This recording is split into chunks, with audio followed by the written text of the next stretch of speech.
When a parent gets older, sometimes people rely on home health care aides to care for the elderly parent at home. But one local woman is accusing an aide of draining her stepdad's bank accounts and then taking over his home. Aide Sheehan investigates, new at 6. Yes, I'm coming out. Yes, I'm coming. Don Cameron is an 81-year-old career U.S. Army veteran with a bad heart, a failing memory, and a myriad of health problems, who now lives alone in this apartment with his 2 chihuahuas, Jack and Bella.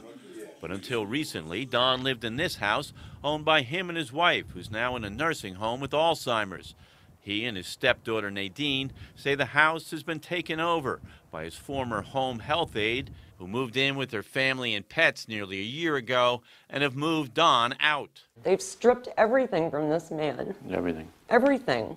His life, he worked for this his whole life, it's gone. His home, his cards, his property. They've destroyed it, and now they won't leave. I just flat got took. People robbed me left and right. I just think about it, I just shudder. About a year ago, these two had a falling out and stopped speaking with one another. But stepdaughter Nadine had the VA send health aides, one of whom was named Melissa Miller, who was to attend to his needs during the day. But soon after, things took a turn.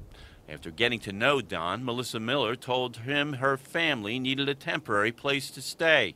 And when Don agreed, Melissa moved in with her husband Charles and a half-dozen children and their dogs. Nadine says they immediately began draining his bank account. And I got the bank statements. They were taking $300, $400 out of the ATM. 6 transactions in one day I counted out of the bank. Last April, Don signed this power of attorney, which identifies Melissa Miller as his daughter, giving her complete control over his finances. Though it's not clear, given Don's mental state, he knew the implications of what he was signing. But records from Don's credit union account show first-of-the-month cash withdrawals in the thousands, as well as hundreds of dollars in purchases from Sam's Club and local restaurant. There's even $500 in purchases at the Cleveland Air Show and the Rock and Roll Hall of Fame. And even though Don had $5,000 a month coming in pensions and Social Security, the household fell into arrears. 2 of his cars were repoed and utilities went unpaid. Here's the garbage. Right. That's $300. Gas, close to $2,000. The electric's almost $2,000. I called them yesterday. And none of these bills have been paid. Nothing's been paid. After Don was released from the hospital with a heart attack, Don says he wanted to return, but the Millers told him the house was no longer safe for him and they could no longer care for him there. Nadine says they dropped him off at this apartment with no bed and little food. That's when the super of the apartment complex contacted Nadine, who was shocked to learn of what happened to her stepfather in her absence. They've ripped him off. They've taken everything. He doesn't even have his bed. And when I got here and talked to Becky, the manager, he had no food, hardly. His dogs hadn't eaten in days. He was hungry. I went over to Don's house in Shenango and found the Miller family still lives there with no signs of leaving. Is Melissa here?